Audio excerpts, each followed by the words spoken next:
মুক্তিখানি কই হ্যার হ্যার প্রভু সম্মুখে সতী পায়ের মুক্তি আহা মরি মরি অপুরুষ খাওয়া এই হেরুনাজ মাঝে যেন ফুল্লের সাথে খেলা করে মনীষ সরোবরে। তাই আমি মা সতী রানী বেউলাকে আশীর্বাদ করি সে চির আয়ুষ্যমতী হয়ে থাকে এই ধরার মাঝে।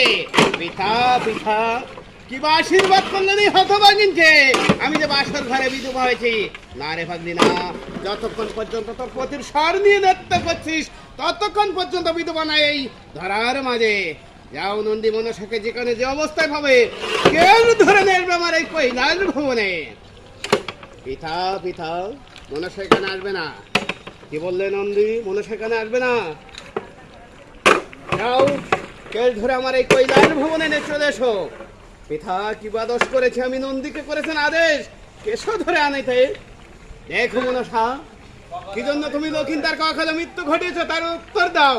পিতা চাঁদ সকল দেবদেবীর পূজা করে আর আমাকে সে চ্যাংমুড়ি বলে গালি দেয়। তুমি জানো না মনসা চাঁদ হচ্ছে আমার পরম ভক্ত, তাই সে তোমার পূজা করতে যাবে কেন? ওই সমস্ত বাচ্চা টাচ্চা রেখে দিয়ে শীঘ্র করে লক্ষিন্দারকে বাঁচিয়ে দাও।